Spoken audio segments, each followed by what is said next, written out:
Hey guys, today we will learn about the Kirchhoff's current law on circuits.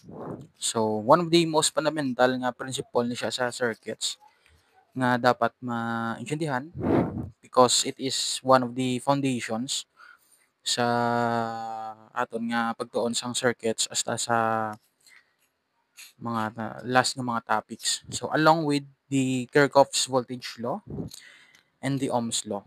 Okay, so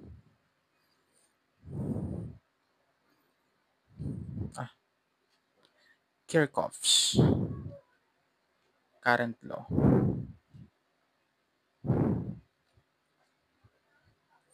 So, ano ang silingon or ano ang gina-state sang Kirchhoff's current law? So, it states that the algebraic sum, okay, so the algebraic sum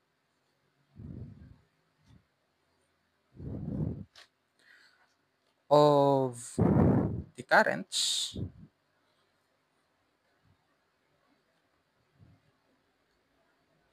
in a node is 0. So, let us discuss kung ano ni ang silingon niya. Suppose we have a circuit. Okay, let's say meron ka voltage source.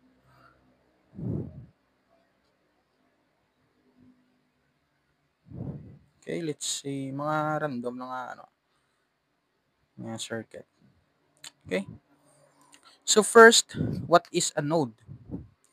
So ang node is a part of the circuit wherein two elements naga-connect. Okay? So node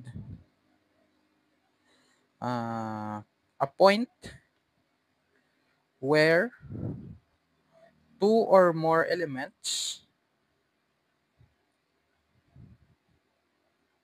connect.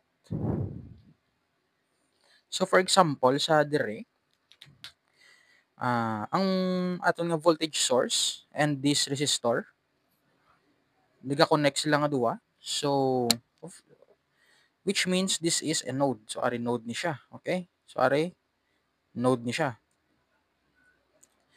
Ang are nga resistor and ang are nga resistor and ang are nga voltage source ginkonekta sila nga tatlo sa dire nga point dampe. So are, and are.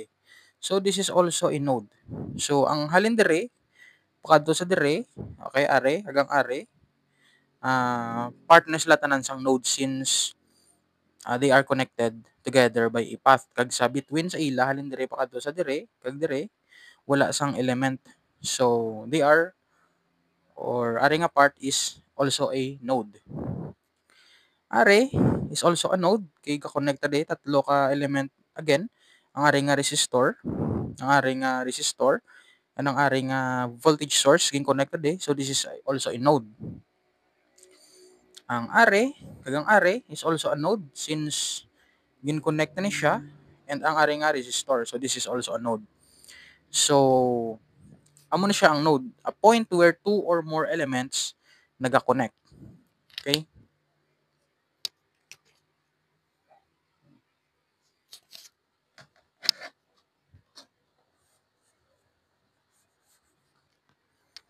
So since naintindihan ta na kung ano ang silingon sang node, let us discuss kung ano ang ambot silingon sang Kirchhoff's current law or the KCL. So algebraic sum of currents in a node. So the word algebraic sum which means nga ang value sang current can be a negative. So example, let's say mayroon ka di current sa dire dampe. Let's say ang value ya be 10 amperes. Okay? Let's say mayroon ka di let's say mayroon ka di 4 amperes Okay? So dire nga dampe 4 amperes. Dire is 10 amperes. So are let's say pangitaon tani siya ang value sang I sa sini dire dampe ho. Okay? So if we generate an equation according sa KCL, then sa dire nga node is okay, so ang convention ta is pag gusto ka lang man. So if naga-enter ang if naga-enter ang current, so let's say himuon ko positive. Kung naga-leave siya sa node, let's say himuon ko siya negative. Okay, so muna sa ako nga sundon. Although, pwede mo man siya sulion kung gusto mo. So, as long as consistent ka. Kung naka-enter mo is positive, dapat ang pag-leave, ang current nga nag-leave is dapat negative. Okay? So, dire nga node, ang 10 amperes ta is naga-enter. Since naga-enter ang 10 amperes ta, then we will have it a positive. So, positive 10. Okay? Ang 4 amperes, naga-leave siya sa node, which means, himuon ta siya negative. So, negative 4 amperes. Plus, ang I, ang direction sa aton nga I is naga-leave siya sa node nga dire, which means, himuon ta siya negative. Equals 0. Okay, so,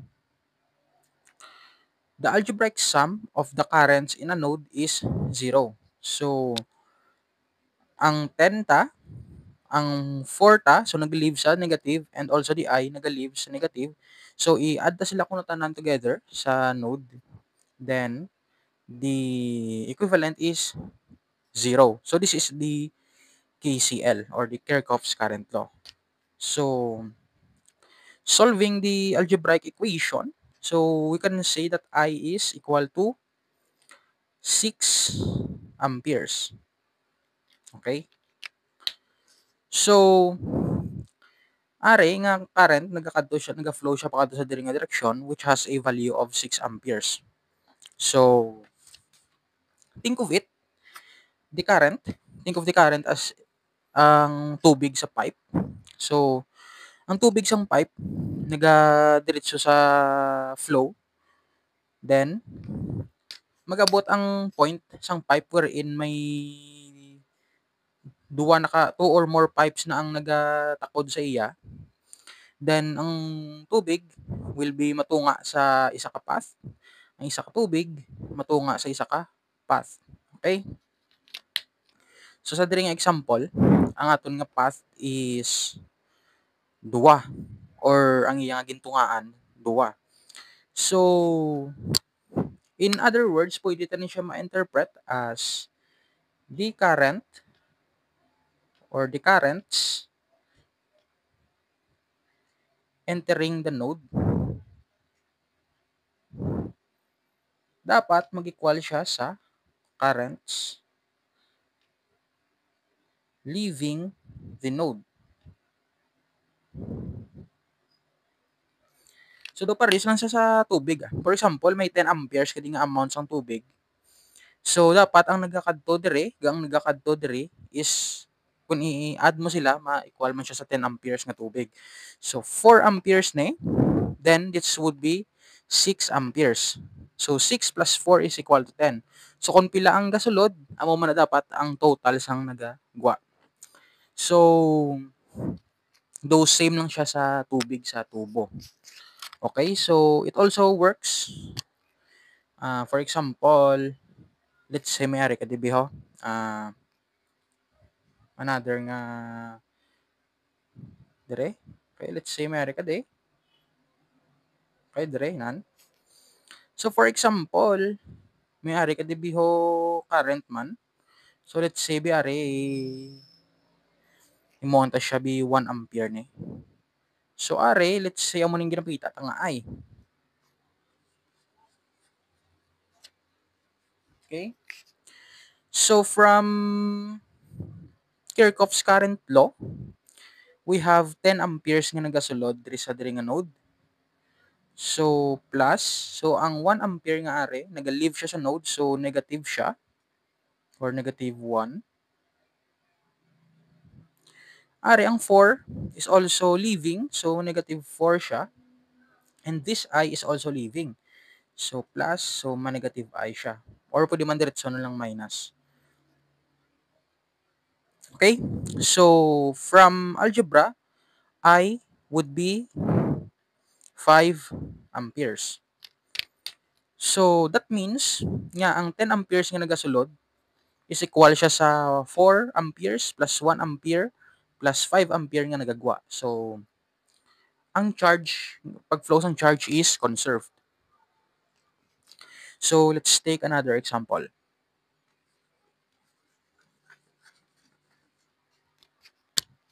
So, for example, another circuit liwat, those same lang. Okay, so let's say biari. Okay. So, let's say may ari ta di bigasulod ho. Let's say himonta siya negative 10 amperes. Ari nagagwa is let's say 6 amperes let's say ari or ari or ari himonta siya I. Okay? So, pangitaon ta ang values ng I. So, ari negative siya. So, to make things simpler, ang himuon mo na lang siya positive. Pero, ang iyang direction sulion mo. So,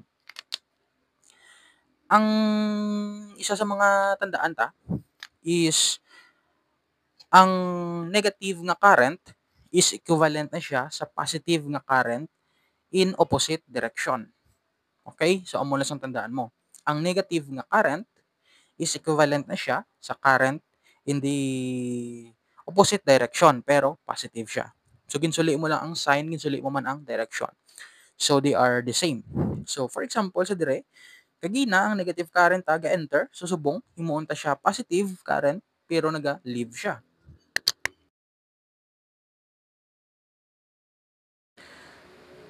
By KCL, we have negative 10 amperes. So, naga-leave man ang 6 amperes. So, ang I naga-leave man, so equivalent to 0. So, algebraic sum of currents in a node is 0. So, I would be equivalent to negative 16 amperes. So, amo ni siya ang nakuha ta nga I. So, I will be negative 16 amperes. Okay? So, kagina na hambal ta nga ang negative nga current is the same as positive current pero suli ang direction. So, pwede siya nga maging amo ni. Tapos, positive 16 amperes. Okay? So, amo ni siya. So, as you can see, nagasulod ang 16 amperes nga sa node, then magwa ang 10 kag ang 6. So, ang 16 ampere nga nagasulod is equivalent siya sa 10 amperes plus 6 amperes nga nagagwa. So, they are equivalent. So, that's the Kirchhoff's current law. A very basic nga example and explanation. So, I hope you learned something from this video. So, thank you.